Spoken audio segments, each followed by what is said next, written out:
Hi there once again. This is Alan Zundel on Political Dharma. It is Saturday, March 8th, 2025, and this is some of my continuing coverage of former independent candidate Robert F. Kennedy Jr., candidate for the presidency, that is, as well as his former running mate, Nicole Shanahan. I've been following Kennedy's adventures as the chief of the Department of Health and Human Services in the Trump administration. And I have three stories about that today. One has to do with the continuing back and forth controversy over his handling of the measles outbreak in the country, particularly in West Texas. And the second has to do with the rescission of a rule in the Department of Health and Human Services that requires public comments on certain types of decisions. And then another article about Kennedy's, actually two articles, so that would be four stories. One is about the letting go of a lot of top scientists at the National Health Institute, National Institute of Health, NIH.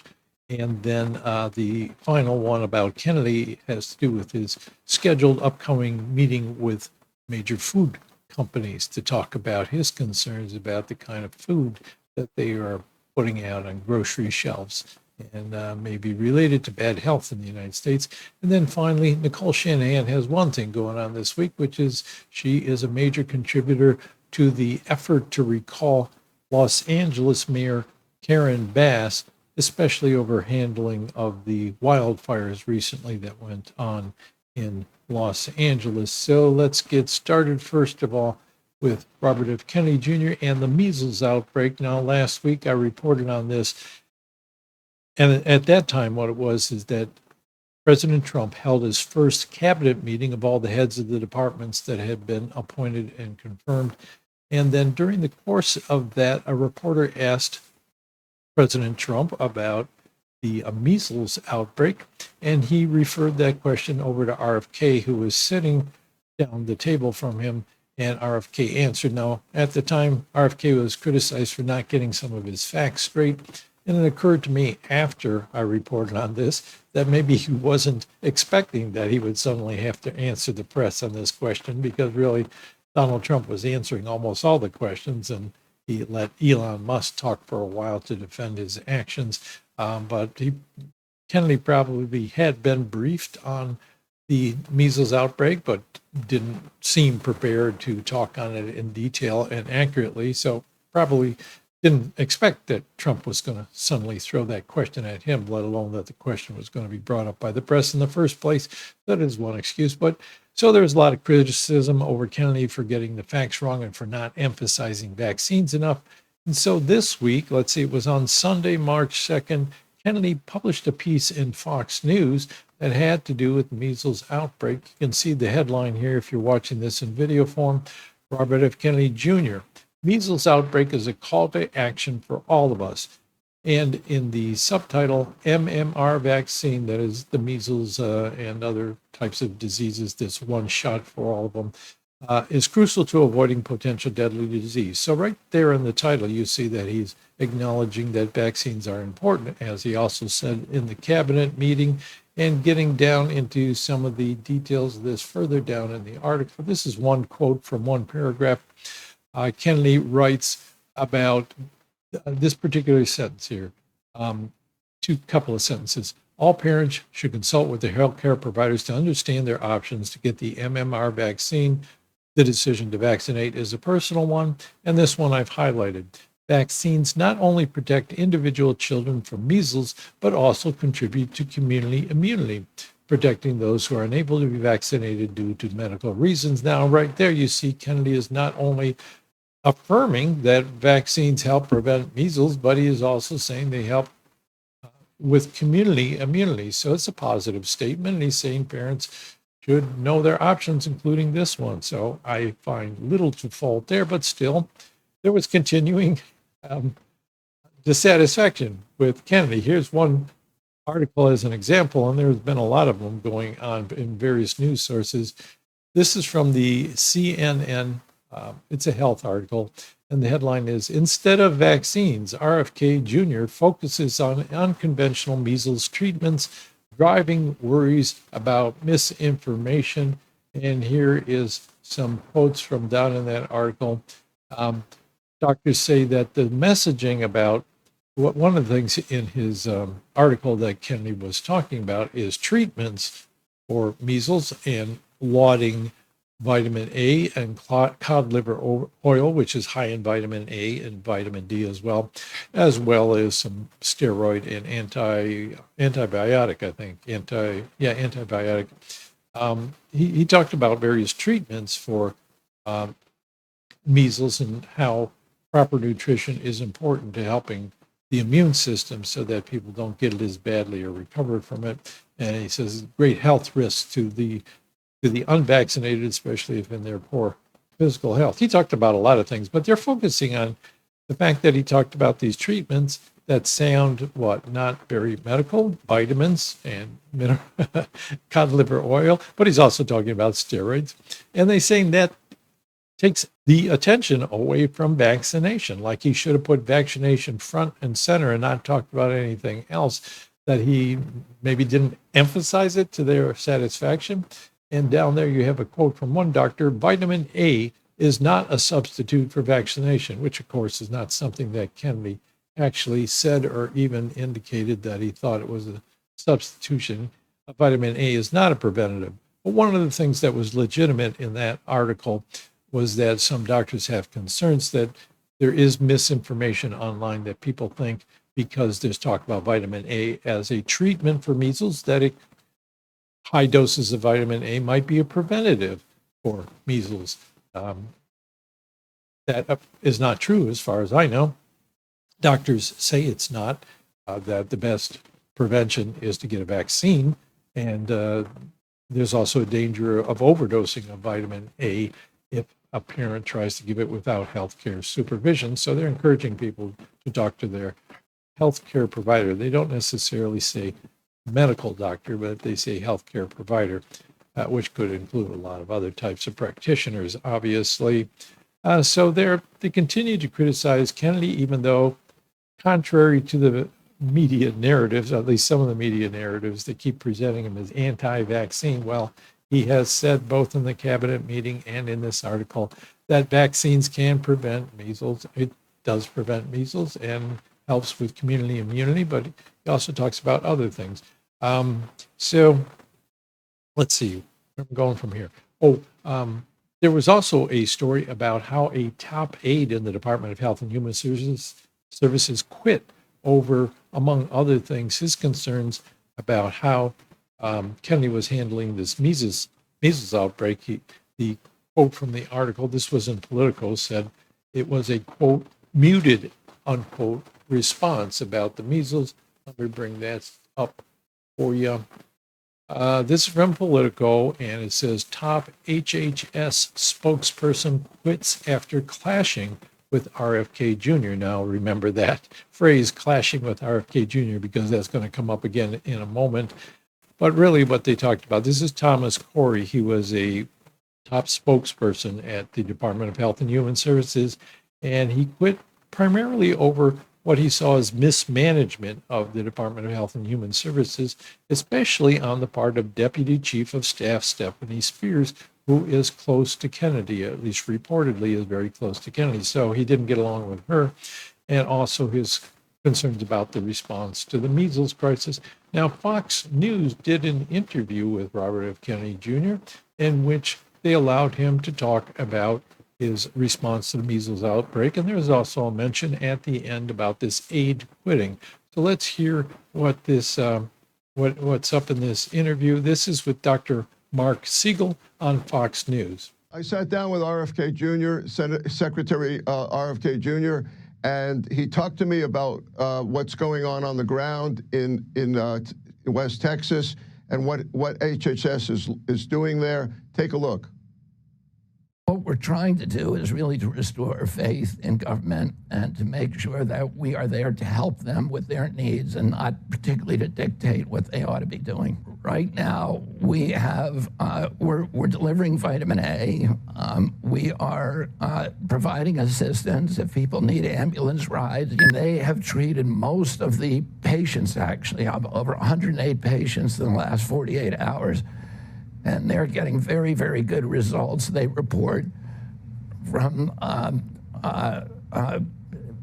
budesonide, which is a steroid. It's a 30-year-old steroid, and clarithromycin, and also cod liver oil, which has high concentrations of vitamin A and vitamin D.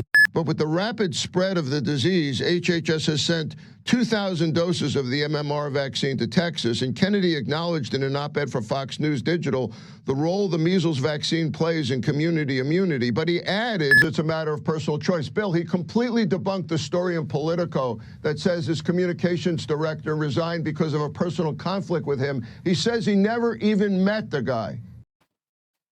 So you heard Kennedy say that he wanted to restore faith in government in his pronouncements on this rather than dictating that people have to do something, such as, he didn't mention this, but such as getting vaccines, I imagine. And I think personally that that course is wise, that in this day and age, a government official cannot strongly encourage people to do something and expect that's going to have that big of an influence on them. People that are concerned about vaccinations, possible vaccine injuries, or entirely anti-vaccine because they've gotten some misinformation about this, or more aware of the history of vaccine industries and how the industry is, history of vaccine injuries and how the industry is protected from liability lawsuits so that they don't have to take that too seriously and they do these quiet payoffs. Anyway, people that are against getting vaccinations for the children are just going to dig in their heels, I think, if the government comes on too strongly telling them what they need to do. I think Kennedy is wise in the sense that he is saying, consider vaccines that really work, and not emphasizing any of the other stuff that they might be concerned about, but also talking about how they have delivered vaccines, among other assistance to Texans, and they have also treatments that work. I'm kind of losing my thread here. What was I saying? Kennedy was emphasizing that he wants to get people to believe in the government again and not dictate to them what they should do. So I guess my point was that if you are too heavy-handed in telling people what to do, especially after the time of COVID, people are going to resist even more and not listen to what you have to say. But okay, here's what I was trying to get at. What I was trying to remember was that he talked about you have to engage communities that are especially vaccine hesitant to talk about their concerns, to acknowledge where their concerns might be valid, and to also give them information that may be on the other side. So he talks about trying to get accurate information to people. I think a lot of people are doubtful that he knows what the correct information, accurate information is. But he's also talking about, bringing in various people to study this further so that they can get accurate information out. So I don't know what kind of information they're getting out, but so far it seems to me like he's taking the right course on this, despite the fact that not everybody, all these people are saying, all these news outlets are saying he should be emphasizing vaccines. I think that would backfire in this age after COVID. So that's my opinion on this. And also that guy, the interviewer, Dr. Mark Siegel, said that the Politico article about the aide quitting was completely debunked. Well, that's not entirely accurate. The headline was completely debunked. He did not clash with RFK Jr., but with RFK Jr.'s aide, apparently, which is a different thing.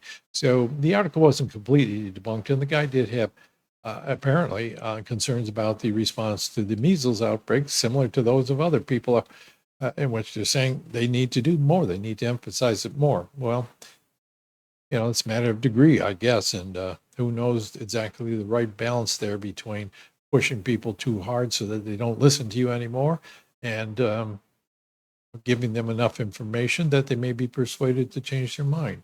I don't know.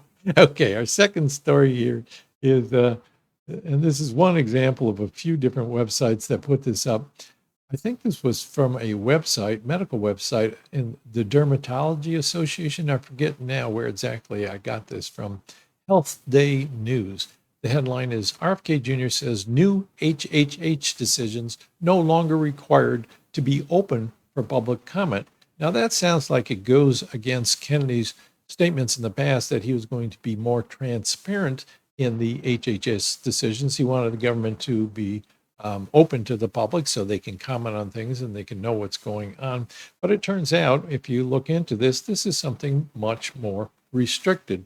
Let's get into the HHS document here. This is a memo that they published on, they filed with the government. I don't know exactly where, but it's a memo from the Department of Health and Human Service saying they intend to impose this, they intend to institute this new procedure. This is from February 28th, and it appeared in the Federal Register on March 3rd, which is why it just showed up in news articles this week when it appeared in the Federal Register that a lot of groups and agencies monitor regularly, and lobbyists as well. And what they're actually saying is that there was a rule that it's called the Richardson waiver, and it waives them from the from certain exemptions to public comments on HHS decisions. And in this case, what they're saying is they find it too burdensome to allow public comments on specifically decisions involving property, contracts, benefits, and things of that nature, which makes it sound less worrisome that they're not trying to avoid public comments on things like approving particular medical treatments or decisions about vaccines or anything of that nature. On the other hand, let me give you the other side of the argument here, which is here's an article from CBS, and it's on the same thing. RFK rolls back transparency policy on Medicaid and NIH changes. And let me show you the quote from this article because this is important. This quote says that now health agencies no longer need to go through the notice and comment process for many policy changes about grants and benefits. This includes new rules that could otherwise be stymied by backlash during public comment period, like potentially adding in work requirements to Medicaid, which the administration is talking about right now, or redrawing how the National Institutes of Health funds research, which has also been going on. A lot of controversy over research grants, especially the lowering of what is called indirect costs, which pays for administration in academic departments that are conducting research funded by the NIH. So it's been a big burden on college budgets. So this can have potential wide effects, even though it sounds like it is more restrictive. But this is one of those things that sounds like it's they're decisions that came from other parts of the administration, or it was something that had been planned for a long time by Republicans or even people within HHS that felt like they were spending too much time on public comments about these specific types of things. It does not, to me, necessarily sound like this came from RFK. It's hard for me to picture him coming into this department with this on his mind. It doesn't seem to be one of his priorities. Rather, it seems more related to things that the administration has been doing in the line with trying to impose work requirements on Medicaid recipients, as mentioned in the article, or trying to cut the budget and cut NIH funding. So it's hard to tell a lot of times when an HHS decision is coming from Kennedy and he's initiating it, or it's coming from other parts of the administration, and he's either not aware of it and it's happening, or he gives the go ahead and says, okay, that's fine by me. Hard to tell. So it's hard to tell how much of this to attribute to Kennedy, how much participation he actually has in some of these decisions. HHS is really a huge department with a lot of funding that happens to a lot of things. So he can't be on top of everything, and he has to rely on his aides to let him know what's going on in the various departments of the department, various agencies of the department. It's a sprawling, big department in the government, and they do a lot of things. All right, so I do want to mention, though, that part of what was in that CBS article, I think, was that the majority of HHS actions actually involve grants and benefits. So this suspension of rescission of the rule that they were following about public comments on those kind of things could have wide effects. So two sides of it. It does allow the administration to do a lot of things they want to do. On the other hand, it's not so small as it might seem at first sight. All right, final couple about RFK. One of them is that they are letting the contracts of a lot of top scientists in the agency expire. This is again, let's see, it says HHS, but I think more specifically, it is in the National Institute of Health. I'm not exactly sure of that, but this is an article from the Rolling Stone yesterday, March 7th. The headline is RFK Jr. is about to axe some of the world's best scientists at NIH. And the subtitle clarifies that it's refusing to renew contracts for some of the nation's brightest scientific minds. And the article is pretty much another critical piece of these decisions at HHS. And again, it's hard to tell how much Kennedy has to do with it versus it coming from outside his purview and being introduced within the organization through what Donald Trump's sponsorship or permission or who knows what. Anyway, the concern expressed in this article is that a lot of very experienced and prominent in their field scientists in various areas are hired, have been working in the HHS for a long time, and that they're not renewing their contracts, whether they don't understand that it's kind of a pro forma exercise and they want to review each of those. They also raised the concern that once you let a contract expire, the HHS can't rehire that scientist for a year. So they're worried that this is either incompetence or malfeasance, that the department is letting these scientists get away that would be important to continue their research. However, now talking about where these initiatives come from, this is something that was actually mentioned in the infamous Project 2025, coming from, I think, the American Enterprise Institute. And it was something that was presented as supposedly very scary by the Democrats. And I wouldn't agree with everything in it. I haven't read everything in it. It comes from a conservative think tank, and a lot of people involved in it have ideas that are far to the right of mine. Anyway, this particular section is from page, let me look and see, double check here, page 462, I think. I wrote it down, but now I can't find it. About page 462 in the Project 2025. It's a compendium about conservative ideas about what, if Trump got into office, what he should do in 2025 right off the bat. So it's kind of a guidebook for things he could do for the conservative cause. This particular part of it says, funding for scientific research should not be controlled by a small group of highly paid and unaccountable insiders at the NIH, many of whom stay in power for decades. The NIH monopoly on directing research should be broken.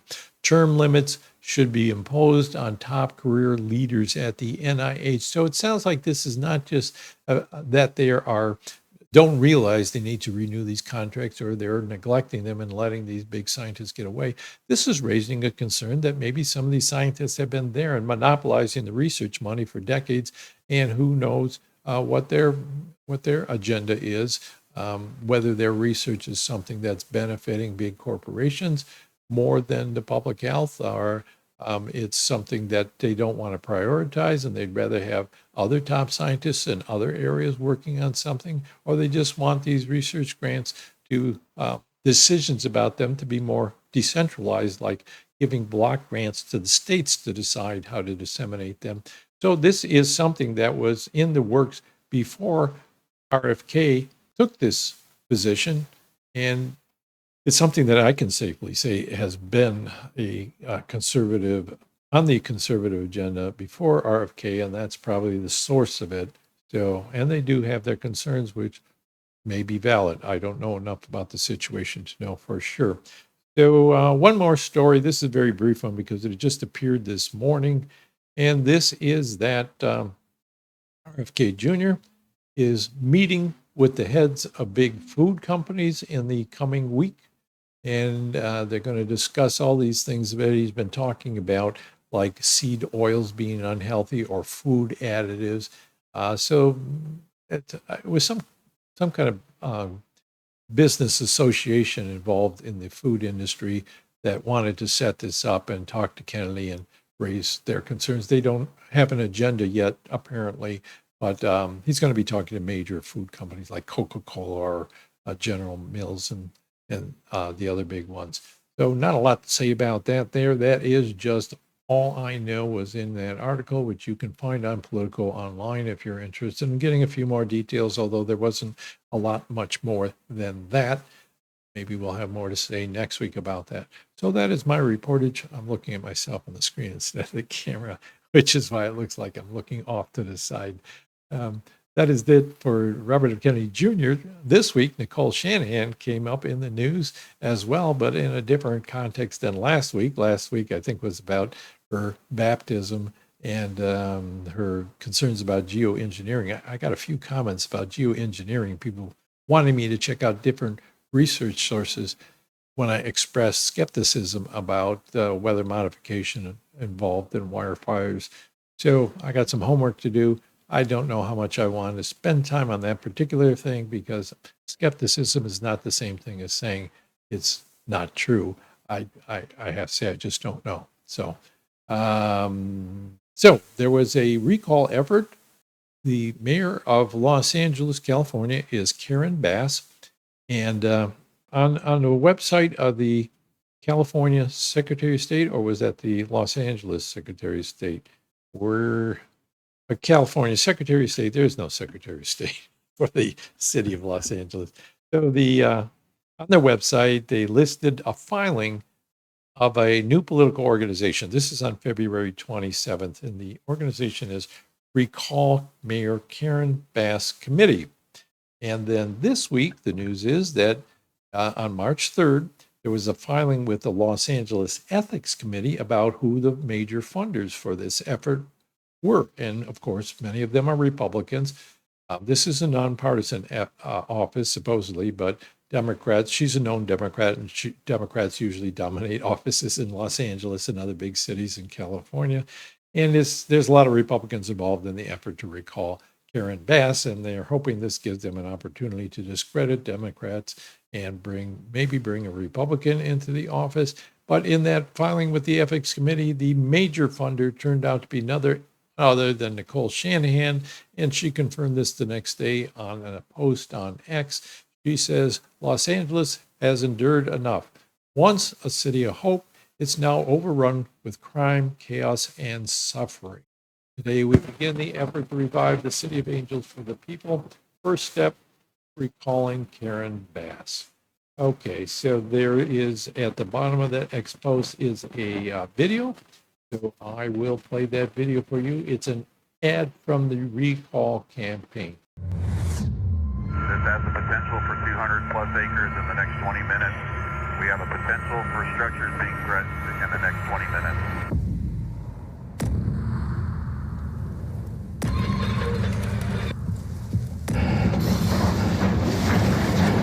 Crews trying to contain those massive Los Angeles wildfires. At least 24 people have tragically been killed. When the fires broke out, LA Mayor Karen Bass was in Africa. We know that there was warnings about the weather before you went.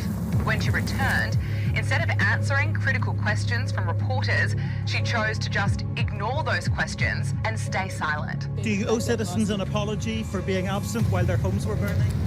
Madam Mayor, have you absolutely nothing to say to the citizens today who are dealing with this disaster? We'll accept home blame, right? So at the early times, we endorse Karen Bass. That's a mistake, and we admit that. There are calls for Karen Bass to resign, and those calls are getting louder.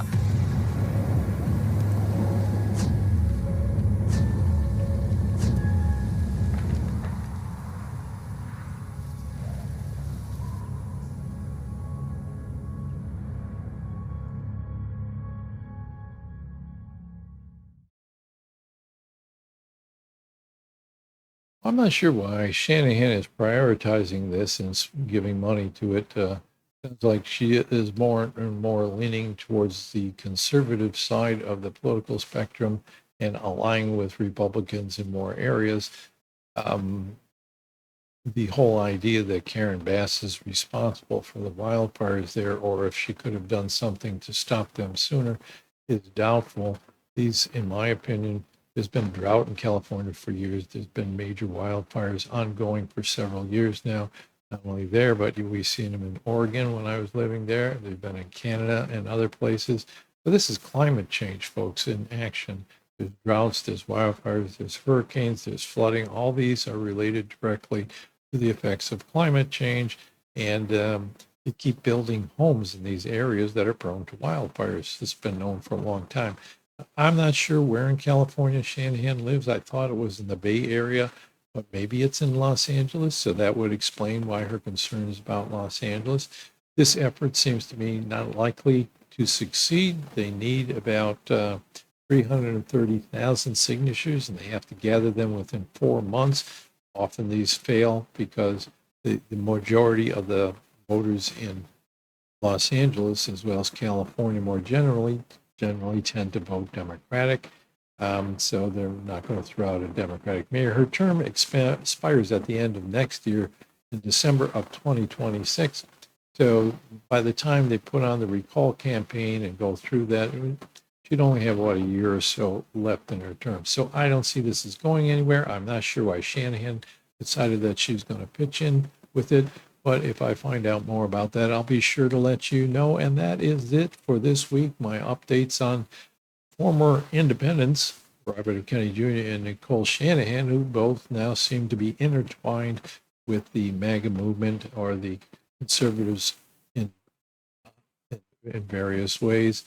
My next show should be once again, I think, about the alternative parties, what's going on with different political parties outside the two major parties. I'm also planning to have some videos about faith and politics, that is religion and politics. And I'm going to do a new channel, and I've decided on a name for it, but I haven't put it up yet. So I'll save that for one of my future videos and got some ideas in mind of that as well. So look for that coming up. As usual, like, subscribe, share, tell other people about this channel if you think they might be interested in the topics I cover. And I really appreciate the comments because I enjoy hearing what you have to say. Sometimes you correct me, sometimes you challenge me, sometimes you just give me a pat on the back, and that feels good too. So thanks for all the comments. I appreciate them, and I hope you continue on with me as we continue to look at politics from a slightly different angle than you're going to get in the mainstream media. Bye.